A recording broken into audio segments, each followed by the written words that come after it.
ये जो fake encounter है ये योगी मॉडल को दर्शाता है। तो बिहार में योगी मॉडल नहीं चलेगा। ये क्रांतिकारी की धरती है, यहाँ पे भरत तिवारी जैसे तमाम क्रांतिकारी लोग जन्मेंगे और कितनों का तुम इनकाउंटर करोगे।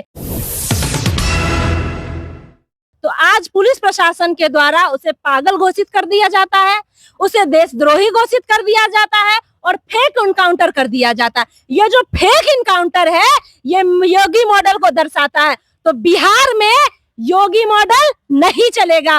ये क्रांतिकारी की धरती है, यहाँ पे भरत तिवारी जैसे तमाम क्रांतिकारी लोग जन्मेंगे और कितनों का तुम इनकाउंटर करोगे। ये सवाल मेरा प्रशासन से भी है और ये सवाल मेरा सरकार से भी है।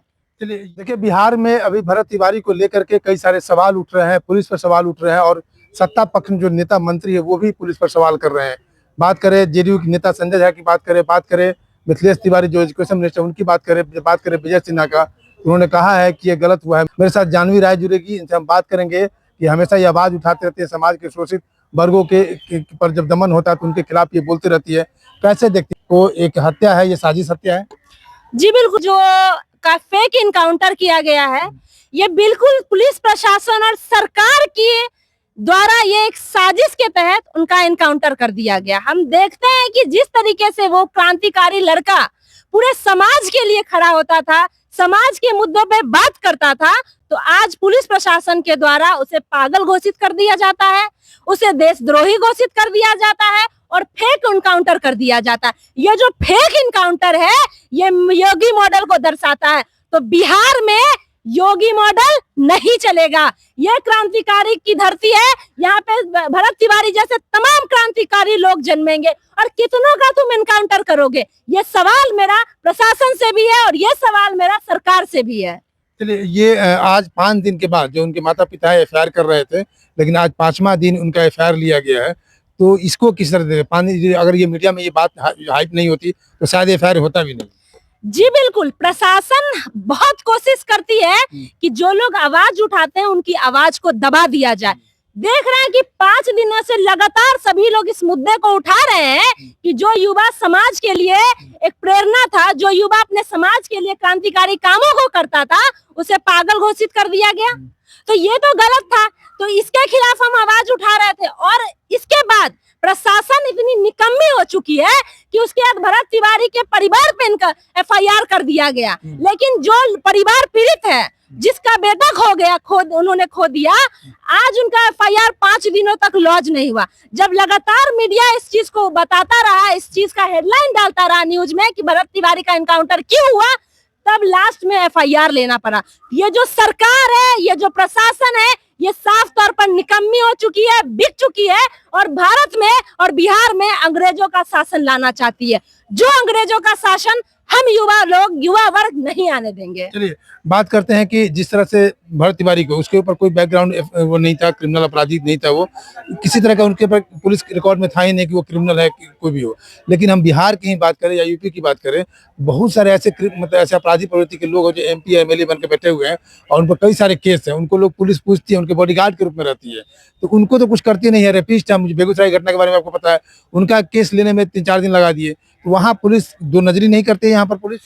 बिल्कुल, ये बात तो हम सभी जो समाज के लोग हैं, हमें इस बात को समझना होगा कि जो MP MLA प्रज्वल रेवन्ना जैसा MP, जिसपे 132 महिलाओं के रेप का आरोप है, आज वो मोदी जी के साथ और तमाम नेताओं के साथ फोटो खिंचवाता था। और ऐसा एक एग्जाम्पल मैंने दिया है, ऐसे हजारों नेता हैं जिनके ऊपर सिर्फ रेप के चार्जेस हैं, मर्डर के चार्जेस हैं, लेकिन आज उसका पूजा पूरा पुलिस प्रशासन कर रहा है। ये साफ तौर पर दिखा रहा है, अगर हमारे पास पावर है, मेरे पास पैसा है, तो पुलिस मेरी पूजा करेगी। लेकिन ये लोकतंत्र के खिलाफ है।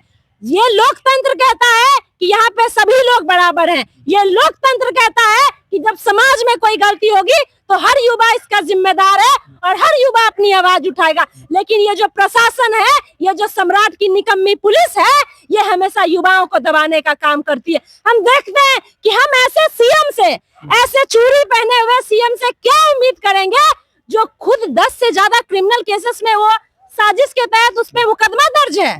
तो हम ऐसे सीएम से न्याय की मांग करेंगे तो ये हमारी नाकामयाबी है। इस समाज को अब नए जेन जी की जरूरत है। इस समाज को नए युवाओं की जरूरत है जो समाज के साथ साथ प्रशासन की आंखों में डालकर भरत तिवारी की तरह सवाल पूछे और उसको सवाल का जवाब देना पड़ेगा। आज भगत सिंह की इनकाउंटर नहीं हुई, उनका इनकाउंटर नहीं, उनके आवाजों को दबाया गया। वो जो एक सोच था, वो जो एक विचार था, जो आज उस पुलिस ने समाज में खत्म करने की कोशिश की गई, वो समाज, वो जो विचार है वो खत्म नहीं हुआ और ऊंचाई से वो बढ़ रहा है। और भरत तिवारी जैसे तमाम लोग, तमाम क्रांतिकारी नेता आज उनको फॉलो करेंगे, उनको अपना आइडियल मानेंगे और उनके रास्ते पर चलेंगे। ये कल जो है 24 तारीख को वहाँ पे भरत तिवारी के गांव में एक महापंचायत हो रही है, यानी कि यूपी से, बिहार से बहुत सारे लोग, नेता उतर लोग जा रहे हैं। क्या आप भी शामिल होंगे? जी बिल्कुल, हम कोशिश करेंगे और हम तमाम लोगों से अपील करते हैं कि जहाँ पे बुराई हो, जहाँ पे आप देखें कि हमारा समाज पीछे जा रहा है, लोगों को दबाया जा रहा है प्रशासन के जरिए, वहाँ पे आप जरूर जुड़िए। हम भी कोशिश करेंगे कि कल जो महापंचायत है उसमें जुड़े और महापंचायत को सफल बनाए। इसलिए बनाए कि वो जो वीर था, जिसे इनकाउंटर करके मार दिया गया, आज उसका पूरा परिवार शोक में है। आज उस परिवार का बेटा खो दिया। उस परिवार ने इसलिए अपना बेटा खो दिया क्योंकि वो लड़का समाज के लिए सोच रहा था। भगत सिंह ने भी परिवार के लिए नहीं सोचा था, समाज के लिए सोचा था और उन्होंने मैच कम उम्र में, 21 साल की उम्र में उन्हें फांसी दे दी गई। तो ये जो क्रांतिकारी युवा था, इसने भी अपने समाज के लिए सोचा था। तो ये जो समाज के लिए सोचेगा, हम सभी का दायित्व बनता है कि हम उनके लिए सोचे और उनके परिवार के साथ साथ उनके समाज के लिए खड़े, और हमसे जो बन पाएगा हम उनके परिवार के साथ साथ उन पूरे समाज के लोगों के लिए करेंगे। और हम कोशिश करेंगे कि कल महापंचायत में हम मिले और आप सभी आए, ये अपील भी हम आपसे करते हैं। सम्राट चौधरी का कल स्टेटमेंट है कि आप लोग भले अपराधी को सपोर्ट कीजिए, लेकिन इस तरह का सफाया बिहार से होते रहेगा। सम्राट चौधरी की जब भी मैं बात सुनती हूँ तो सबसे पहले मन में आता है कि ये अपराधी को बिहार का मुख्यमंत्री किसने बना दिया। हमने तो नहीं बनाया, हमने नहीं चुना, मुझे वोट देने का अधिकार है, मैंने सम्राट चौधरी को वोट नहीं दिया। ये थोपा हुआ मुख्यमंत्री है और मैं इसे मुख्यमंत्री मानती ही नहीं हूँ। जो खुद 10 से ज्यादा क्रिमिनल केसेस में फंसा हुआ है, मैं इस बिहार की क्रांतिकारी और गौरवान्वित धरती में ऐसे मुख्यमंत्री को मैं अपना मुख्यमंत्री नहीं मानती। और रही बात जो सम्राट चौधरी चीख कर करते हैं, नो जीरो टॉलरेंस, तो आपका जीरो टॉलरेंस तब कहा जाता है जब बेगूसराय में लोगों, महिला के साथ सामूहिक बलात्कार होता है। आपका जीरो टॉलरेंस तब कहा जाता है जब आपके ही आवाज के सामने 12 साल की बच्ची के साथ रेप किया जाता है।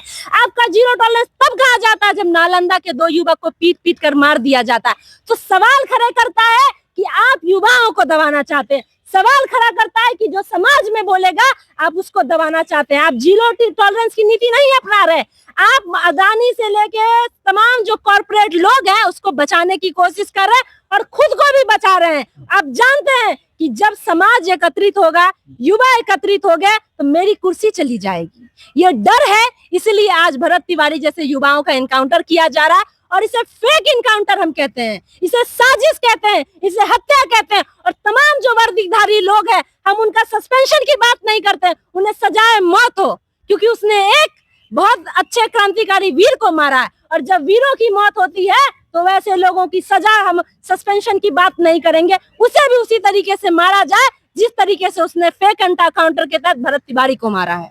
आप जैसे कि आप बात कर रही हैं, जिस तरह से आप भरत तिवारी को सपोर्ट कर रही है, तो क्या पूरे बिहार से, बिहार के जो सिस्टम है, जो भ्रष्टाचार है, जो बेरोजगारी है, जो प्लान है, हर युवा को इस तरह से खड़ा होना चाहिए? जी बिल्कुल, जब तक समाज एक नहीं होगा, जब तक समाज जातियों में बंटना बंद नहीं करेगा, तब तक समाज का कुछ नहीं होगा। समाज के लोगों को अब ये समझना होगा कि ये सरकार किसी की नहीं है, किसी जाति की नहीं है, ये सरकार कॉर्पोरेट्स की है, ये सरकार बिजनेस माफिया की है, ये सरकार शिक्षा माफिया की है। तो ये तमाम जो लोग हैं, सभी आप लोग जुड़िए और समाज में एकत्रित होकर अपने संघर्षों को कायम करिए, अपने समाज के मुद्दों को उठाइए और प्रशासन से लेकर शासन में को आंखों में आके डाल कर कहिए कि ये तुम्हारा काम है, इसे करना होगा, तभी हमारा समाज सुधरेगा, हमारा देश बदलेगा। चलिए, बहुत बहुत धन्यवाद मेरे साथ जुड़ने के लिए। आपने जानवी राय को सुना, उन्होंने कहा कि कल जो महापंचायत हो रहा है, कोशिश करेंगे मैं भी पहुंचने का, और ये अपील कर रहे हैं कि कल के महापंचायत में आप लोग जितने भी युवा हैं, जो लोग हैं, उनको सपोर्ट कीजिए और सरकार का जो गलत कदम है, पुलिस का जो गलत स्टेप है, उस स्टेप के खिलाफ आप लोग उठिए, नहीं तो आप इसी तरह से दबते रह जाएंगे और कोई भी व्यक्ति ऐसा नहीं होगा जो करप्शन के खिलाफ लड़ने लायक आपको यहाँ की सरकार और पुलिस छोड़ेगी।